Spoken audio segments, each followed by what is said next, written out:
line, through dimitude, submission, or conversion or death. But I do believe that the future for the United Kingdom is going to be this. The United Kingdom will be made up of a number of minorities. We will be the largest of the minority. That's the indigenous peoples of Britain will be the largest minority in the United Kingdom, but still a minority at that. And we will have to learn to coexist on some level. But I think it will be very segregated. And whilst I do believe that there are some issues we see eye to eye on, and I have no problem at all praising the Muslim community, I have done for the last couple of weeks, praising the Muslim community for standing up against LGBT. I thought the young man that stood up to Kim Ledbetter in Batley, superb. He was superb. Solid, right? Yeah, I mean, of course he was. You know, here they had the audacity of the Labour Party. This is something that we do have as a common sort of common aspect, is that it's not only the indigenous Brits that are being spoken down to and treated like we're absolute numbskulls. The Labour Party are so completely either naive or narcissistic. I think they're pressured, Jayda. They can't deal with that reconciliation. So I'm just kind of one more person, that should be it, because this is I'm introduced to young Zoubida, who's a bit of a star at Speaker's Corner, completely different from reactionary. She fights Islamophobia and racism. Zoubida made Jayda. This should be a far more interesting one. Thank you for letting me know. Hello, Jayda. I've just got two major points to address. The first one is, I heard you talking about you believe that Muslims should have a homeland. You want to preserve your homeland. And I've had many conversations with ethno-nats, and to a certain extent, I agree. I agree that everybody should have the right to self-sufficiency, to self-determination. Now, if you're putting yourself out there as somebody that's an advocate for having a British homeland, one of the strategies is not simply to deport people. Do you recognize why there is a surge or a wave of immigrants coming into this country? So, for instance, my father's from Iraq. I don't know if you believe that the British government at the time illegally invaded Iraq, destabilized Iraq, which obviously caused the rise in extremism. Personally, I believe the rise in immigration, their involvement in Syria, their involvement in Afghanistan. So what are you going to do how are you going to deal with your government and their foreign policy and their illegal invasions of Muslim countries to help stop immigration coming into this country? I've had that on mute most of the time because my dog is barking, so if he woofs, then just ignore him. Okay, yes, I absolutely concur that our interference in Iraq created, or the Arab Spring, it created a void, and in that void is always filled by something. But we had no place meddling. I've long said that. I think that's well established, and I think the people, actually decent nationalists in the United Kingdom, they recognise that as well. And I suppose, to answer your question without it being a cop out, but to answer your question, I'd have to go back to Ralph's suggestion, which is that actually politics is necessary. Because for me to suggest that I can somehow influence the government's foreign policy and ensure that they don't, for means or for their own gain and profit, interfere in foreign lands and then therefore find an entire people displaced, and those people then end up in my nation, as much as I try. Would I be right in saying most nationalists are against intervention in foreign lands for globalist reasons? I'd say so. I mean, I think that's fundamental, home, right? Bring the lads home, defend the channel, forget the rest of the world, right? So that would be a position. Yeah. Not sure that answers yours, Zoubida. Yeah, because like I said, even going back to, the whole Black Lives Matter thing and the racial tensions that's been happening in this country. Obviously, I don't expect I don't expect any white person to take blame for what happened 400, 500 years ago. But at the same time, you have to understand, due to Britain's West interventions and many nations bringing people forcefully to this country, displacing many people, bombing their countries. This is why you're in this situation. I just feel like I've seen a couple of videos of you going to mosques, going to Muslim communities, almost sort of harassing them, when I feel like the anger is very much misplaced on a people who were either invited over here or had no choice to come here. And that's why I say to the nationalists, where is your gripe with your government who has caused these issues, rather than taking out on the immigrants who, most of them, just came here for a better life due to your country bombing theirs? So let me explain. In terms of previous activism, that wasn't really just aimed at you. That I explained earlier. That direct action was done for a very specific and cynical purpose, and that was to show the world what was happening in this nation. And I knew that if I walked through a population, an area that was heavily Muslim populated, then I would be attacked and accosted, and it worked. But aside from that, I have long maintained that the Islamification of the United Kingdom is just a byproduct of cultural Marxism. We cannot. I'm so sick of seeing, and the same thing goes with the Jews, right? I'm no lover of any outside force. I think everybody knows that. But there are movements out there that will say, "Oh, everything's the Jews. It's the Jews. It's Jews that. Everything's the Muslims. Look at the Mohammedans. It's this, that, and the other." And nobody, those so-called nationalists, are not taking responsibility for their own actions. And in a very skewed, warped way, I see this being played out with the current COVID pandemic, whereby everybody has so willingly submitted to draconian, tyrannical rule because people don't want to take responsibility for their own lives and for their own decisions. So they want to shirk that responsibility, and then it's not their fault when it all goes wrong. What I will say, and I understand about the displacement of people, certainly Iraq, we spoke about. In terms of BLM and hundreds of years ago in slavery, we could talk very easily about the Arab slave trade, which enslaved my people. And I wouldn't expect any Arab to kneel at my feet while I put my fist in the air and shouted "White Lives Matter." Nor do I expect reparations from those Arabs that enslaved my people, but they did, and it's very seldom spoken about. And so the Atlantic slave trade, whilst I understand these kids are being taught this in school and nothing else, so they're carrying these chips on their shoulders, it really is completely irrelevant to this day and age. I am, in fact, and this might, I don't know whether this offends, but I am an imperialist, and I happen to think that I understand that there were times when force was used and people weren't behaving particularly appropriately, but I am a fan of the empire. I am an imperialist, and I think that the empire did far more good than harm. And you only have to look at examples of countries where we were under where they were under our empire and the state that they're in now to show that actually our influence, which is really quite absurd given that we're such a tiny island with finite resources, but our influence was quite incredible and unparalleled, and nobody has seen and or will see the same happen, in my opinion, again. So yes, I understand, as an ethnic nationalist, I support respective peoples having respective nations. I support those people living freely and among their own people without invasion, without interference, without harm, without fear. I support that. We don't have that. We're way past that. At this stage, the options we've got, and that's why I speak of repatriation. I understand why your scriptures tell you to move on and establish a caliphate, and I get that. But so therefore, repatriation really does become one of the only alternatives if you're going down the route of what would we actually do. It's never going to happen, right? But if the cards were on the table and it was an option, then yeah, because you're not willingly going to leave, right? Because you've been told to come here and to create and to establish a caliphate. So. No, we haven't. Sorry, Reactionary. Can I just respond? Yeah, let me just respond to a few points. Are you finished, Jayda, or you got what to say? Sorry to cut you off. Yeah, no, yeah, I'm done. I think in terms of it's a very kind of complex situation here in the United Kingdom because we find ourselves in the state that we're in, and I do not for one second blame the Islamic community or the dingy folk. Let me tell you. You know, those guys chipping over here with their iPhones on Snapchat and on their dinghies. I don't blame them for coming here. Why wouldn't you? We give them the world. So there you go. The floor is yours. I think you see, I don't know if you realize, but you sort of contradict your position there. You say that you are an ethno-nationalist, you want to preserve Britain, but then you go ahead and call yourself an imperialist.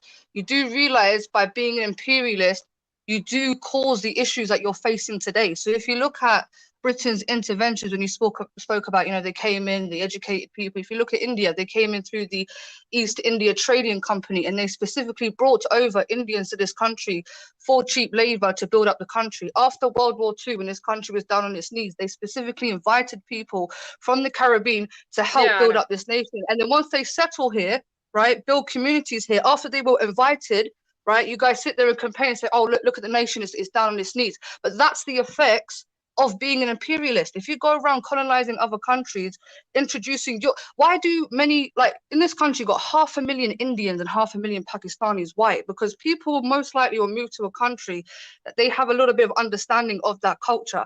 Many Indians and Pakistanis speak English. Why do they speak English? Because of the English influence. So this is why they're coming over here, and that is the effect of imperialism. So you can't say on one hand, countries, you know, the immigration and stuff like that, but you're an imperialist who by your standards, you invite people to this country. Yeah, okay, all right, let me qualify. So I understand, and we're talking about historic imperialism, but of course there is an overhang, because when we went into people's lands, we went into people's countries, when they came under our empire, of course there was movement of people then.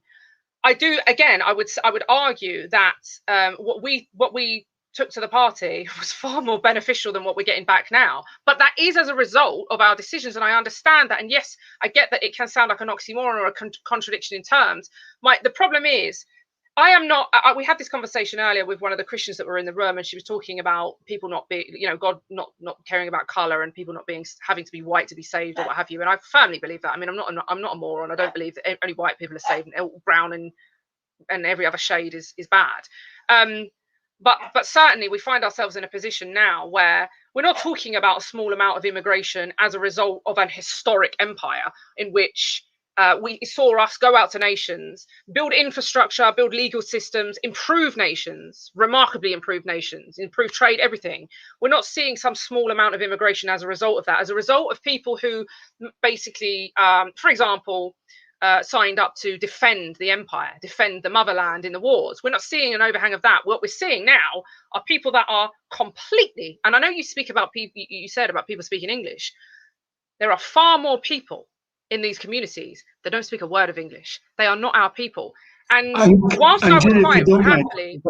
Sorry, Jay, I'd like to make another point. So in 1916, 99.9% of these islands were native. By the time 1990s came about, it was less than 5%.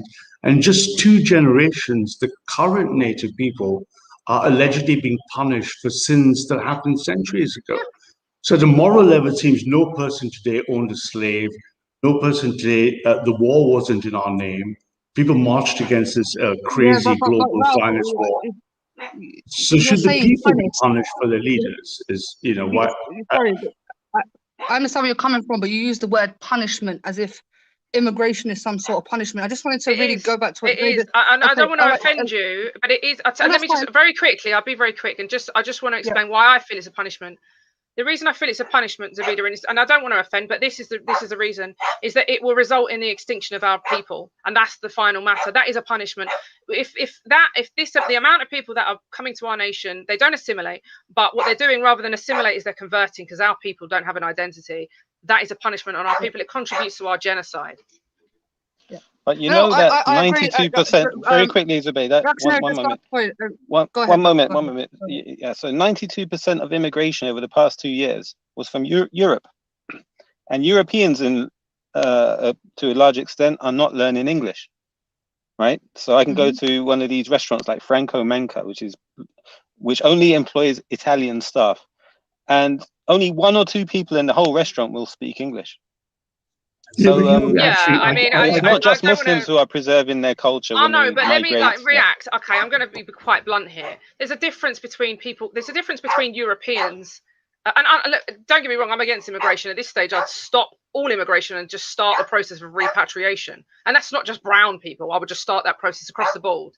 But let me just make a very obvious point, and I'm going to be crass here. There's a big difference between Europeans coming to this nation and Arabs.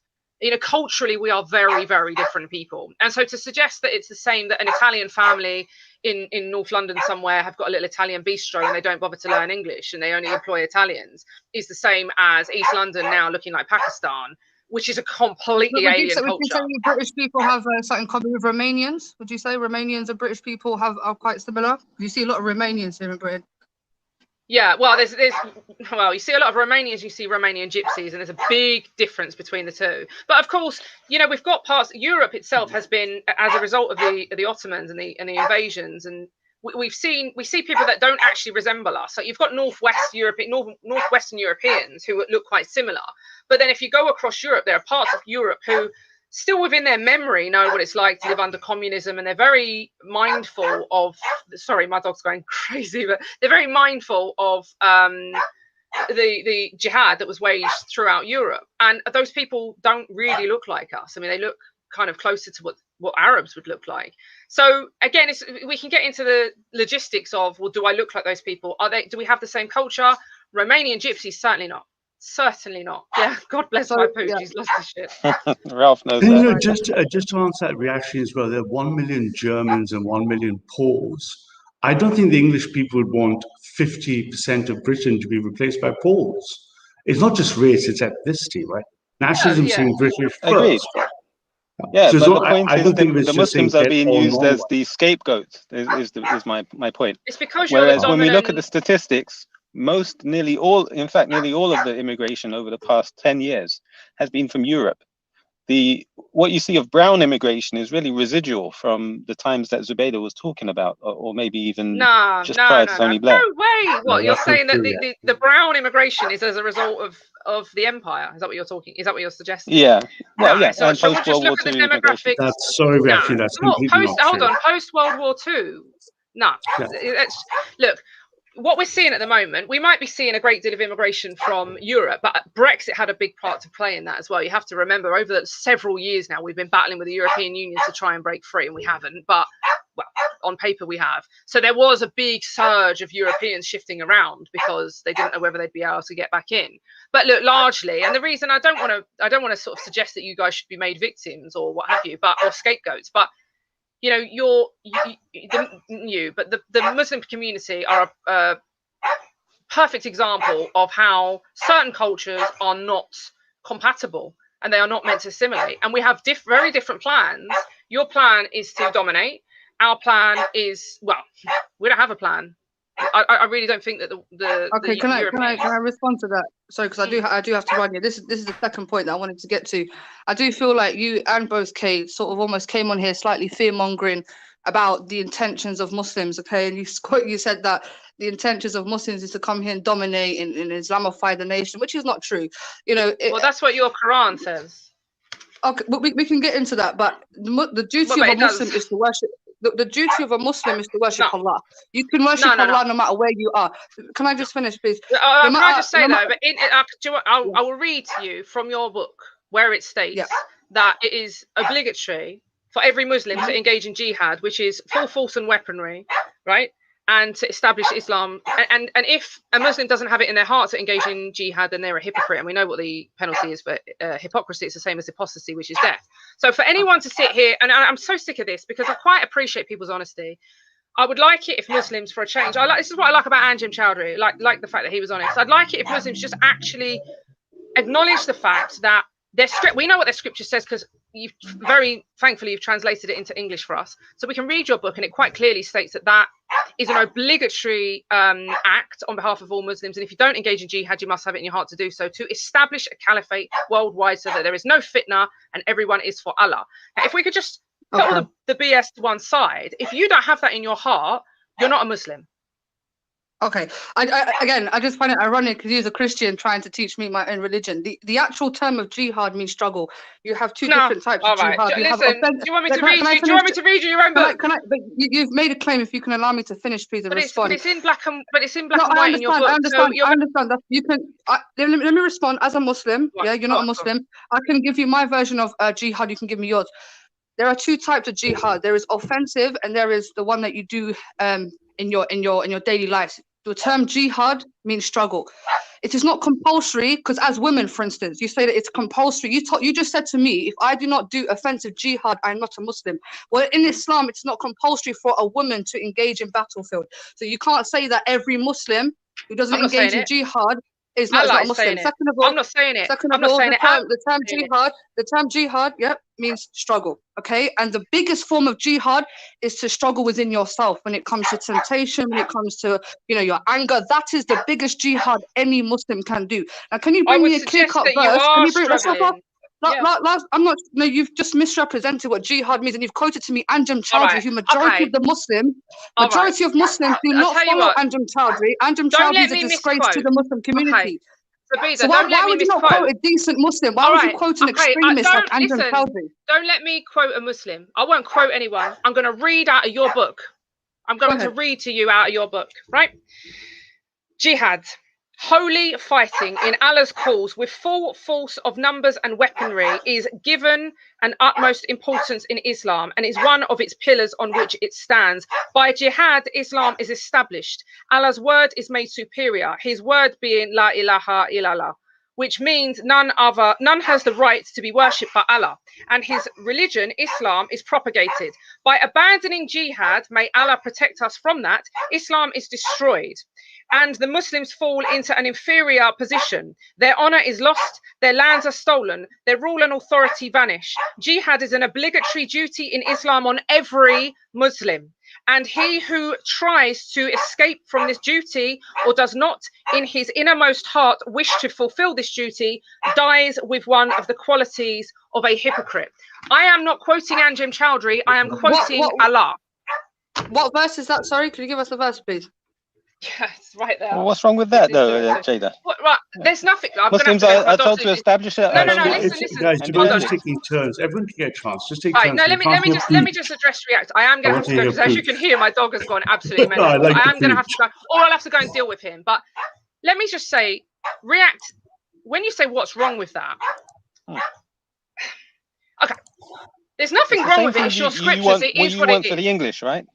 Yeah, no, listen, it's fine, but you have to understand, it's your scriptures, so it is what it is. I'm not going to say they're right or wrong or indifferent, because according to you, they came from Allah to Muhammad, right? So I'm not going to say whatever. If you believe that, you believe it. The point is, what's wrong, if we want to use that term, what's wrong with them is that means that you have to, throughout the world, establish a caliphate until there is no fitna and everyone is for Allah. And it says in there what jihad is, which is full force and weaponry. And so the problem with that is when you're saying, sorry, but when you're saying imperialism. Because we didn't go and wipe people out. Right, we didn't go and wipe people out. But no, if you ask, okay. All right, let me flip it then. The native Indians, the native Aborigines. Let me flip it then. Guys, there's no need to do this, please. Right, let me flip it then. Zoubida, if you're saying there is nothing wrong with that, it's simply imperialism, then you, by definition, support imperialism. If you're saying jihad and imperialism are one, and jihad to establish Islam throughout the entire world is the same as imperialism.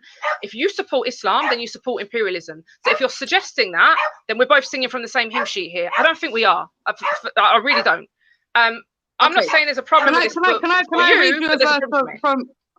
I read you a verse from the Bible? Matthew 10:34.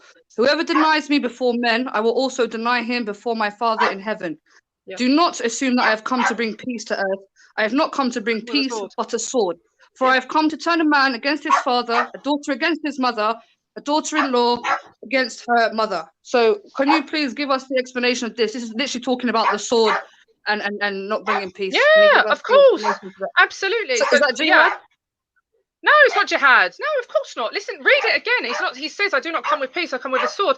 This is not, there is no instruction there saying go and kill everyone who doesn't worship Jesus. There's no instruction there. And to make everyone submit. Whoever denies me before men, I will also deny him before my Father in heaven. Of course, which means you're not going to heaven. But if you don't believe in heaven, then what's your problem? You're not going to be too worried about not being somewhere you don't believe in. You're not consistent, Jayda. You talk about British imperialism taking over, wiping people out, literally. And then let me explain. You've picked a verse out of the Bible. You've picked one verse out of the Bible, right? In the hope, and I love it when people bring this verse up because they think somehow that Christians are hippie liberals who hug people and say there, and Jesus was all very forgiving and turn the other cheek. Jesus, when he saw his temple being disrespected, he went into the temple, he turned the tables, he made a weapon and attacked people. This nation is my temple, right? If I have to make a weapon and attack people that are disrespecting my nation and my temple, then so be it. But to bring up a verse that says, I do not come in peace, I bring a sword, I come to turn mothers against daughters and fathers against sons. Yes, by very definition, that is happening in the Christian faith because the faith is divisive, right? Within my own family, I have people that are not with Christ. Christ is divisive by definition, but Christ was the agitator. You want to see it? You think I'm bad? You want to see Christ go out and agitate the scribes and the Pharisees? This is not some hippie liberal religion that the Church of England or the Catholic Church are leading you to believe. We are a we are ferociously devout to Christ, right? A militant force. We are a militant force, but our scriptures are not based. There's a decline in Christianity here in the West, Jayda. If you look at the last, I don't know, even 30 years, the decline of Christianity is crazy. They're converting to atheism, or some of them are converting to. I know. Hang on, Jayda, if I may jump I'm going to go and get my dog. I'm going to get my dog. Oh, yeah, take a pooch. We like pooch the most. But, Zoubida, you're actually right in the West. You can see the churches being converted to, like, degenerate gay people entering it. It's been desecrated. Like, you've never seen any mosques. I've been to quite a few mosques. In the West, you can see this corrosion. The church, Jayda tweeted against the Bishop of Leeds came out to try and condemn Jayda. And that Western Christianity has been sick and liberalized. But, Zoubida, if you go to Hungary, if you ever go to Budapest, you'll see the churches are full, they're vibrant, and they still celebrate the saints from Saint Stephen I from the Crusades is revered and taught. So young Hungarian children, they go to church, their history is steeped with the history of the Crusaders. And if you go down Budapest, you see huge statues there. So the Christianity you're talking about is only Western Europe. So let me ask this then, let me ask this then. Let me ask this then to Jayda, but both of you, right? Because I'm seeing a confliction here. See, for me, you're trying to synchronize ethno-nationalism of Christianity. Let me just ask you one thing. What is more important to you? Living in a majority Christian nation, no matter what race they are, where Christianity is a dominant religion, this is the everyday life, devout Christians, or preserving England, even though it includes, and I'm not even speaking about Muslims, even though it includes British English people who are either atheists or liberals. What means more to you, Christ or preserving Britain as a British nation? Christ. So then would you move to somewhere like Palestine or Greece, or a majority Christian nation that doesn't include Britain, where Christianity is very much dominant in that region? My every being is, I'm a freedom fighter, right? So, and I don't really know why, but God has a plan for all of us. So my instincts are to remain in this nation, to defend it to my last breath. So I don't really have the inclination to leave. However, I will say this: God has taken his hand off of our island because we are a horrible, sinful, apostate nation. And we're an apostate nation. That's nothing to do with you guys, by the way. Absolutely nothing to do with the Islamic community. You're just doing your thing, and you're doing very well at it. We are an apostate nation. We have introduced the most heinous abortion laws throughout our lands. We kill our own babies in the womb. We promote LGBT. We promote same-sex. We've now got same-sex marriages in churches, for goodness sake. The churches are all run by hypocrites and vipers and heathens, and no wonder God has taken his hand off of this apostate nation. And if I were, look, this situation is only going to get worse. I firmly believe that. I said earlier to react, I do believe that we are going to be a nation made up of many minorities, and whilst we will be a minority, will be the largest for some time anyway. What I would say is, if it got untenable, if it got to the point, maybe in 30 years, I don't know, but let's just say hypothetically in 30 years, the Muslim community were at 80% dominant, and we were seeing scenes like we see in Pakistan, or we see in Nigeria, where Christians are being literally slaughtered just for refusing to convert, then I would have absolutely no qualms about advising my people to go and be with your people. And that might mean that we have to resettle somewhere. It might mean that. Well, I'll be honest with you, Jayda. I've said this publicly. As a Muslim, I would personally, I'm born in Britain, but I personally want to live my life in a Muslim country. And inshallah in the future, I'm looking to do that, because as religious people, you clearly said you put Christ first, I put Allah first.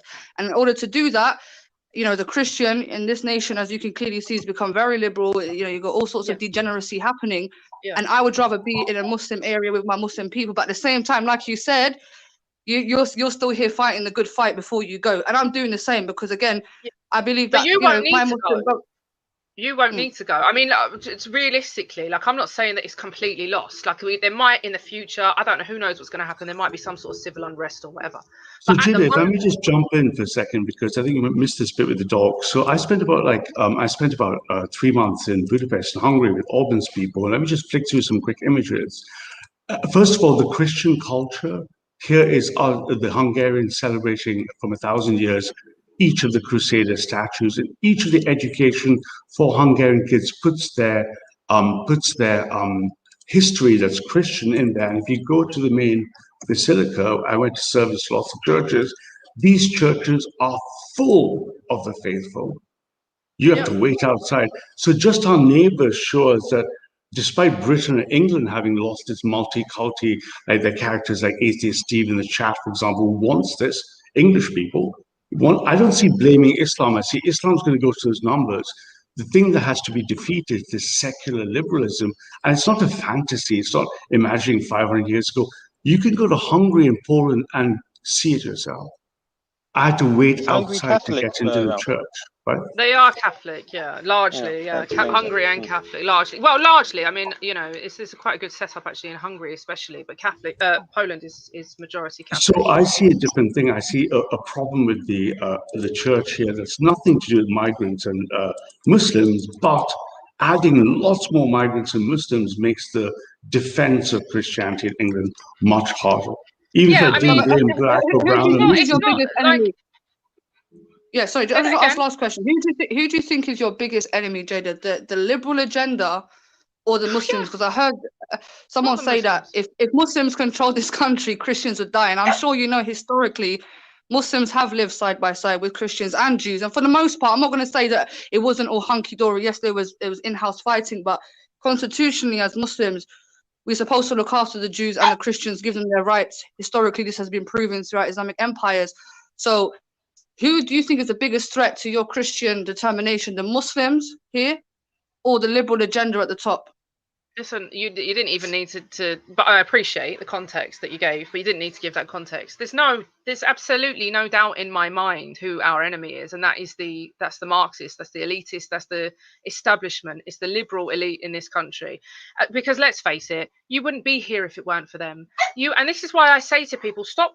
Because unfortunately, right, there is a bit of an overhang from the movement that I was previously involved in. And there's this kind of mindset where everything is just Islam, Islam, Islam. So this is what I was saying. You probably didn't catch this earlier because it was a bloody long time ago. We've been talking for a long time. But I said at the start of the show what the British Freedom Party is all about and how we differ from some of these other so-called right-wing movements. These so-called right-wing movements, who I don't want to be associated with, they would support, they'd be very outspoken. They support LGBT rights. They support... They support multiculturalism, they support abortion, they support gay marriage, they are Zionists. And all of that is absolutely bastardizing the real traditional nationalist cause, so I reject them. But they are the most dangerous people. Actually, the people like Corbyn, who are openly Marxist, they're not as dangerous as the right-wingers. What about Tommy Robinson? Yeah, absolutely. Tommy Robinson has done more damage to this cause, and I'm going to make this statement now, and you can have this on record. Tommy Robinson has done more damage to the cause of nationalism and the safety and security and continuance of the white indigenous people of this nation than the Islamic community have done, by far. I agree. Absolutely. I agree. Because and I don't think I need to qualify it because but we probably come at it from very different angles actually, because you probably come at it from he's just demonized you and you're sick of it. I come at it from he's demonized you. He's demonized you, and actually what he's done successfully at the same time as demonizing you, which don't get me wrong, I've done as well. I've pointed out the flaws of your religion or what I would perceive them to be, but at the same time what he has done very callously and with a lot of funding, some people are willing to take the shekel. What he has done at the same time is he has normalized some really, really heinous policies and actually brought them into normality, which would include LGBT, Zionism, all of these things that we know are a danger to our people. And they are responsible for you. They are responsible. Those agendas are responsible for you or your people being here, and he is normalizing them and pointing the finger at you, and that is far more damaging to my cause. He is far more damaging to my cause than any jihadist. You know what, Jayda? There was a question in the chat. Can I rephrase it? Sorry, actually, I'm just going to go. I'm going to go. Okay. Thank you a lot, Ralph, for having me on. Thank you a lot, Jayda, as well. It was a much more pleasant conversation than I was expecting, to be fair. And I'd love to speak to you again, to be honest, to cover more ground. Just before you leave, Zoubida, Jayda, Zoubida is like your counterpart on the other side, like a one-woman jihadi army. She's mocked Tommy Robinson. She's just taking them all on, just like you do, but on the other side of the fence. Yeah, but she seems, look, I think that we we can both see, although we're coming at it from very different angles, I think we can both see the common ground here. And I think that that's what's lacking in our calls, or outside of the calls, is that people, it's easy, isn't it? Easy to just blame the Muslims for everything. That's easy. Well, how did the Muslims get here? You know? So anyway, it was a pleasure speaking to you as well. Yeah, thank you very much, and peace, everybody.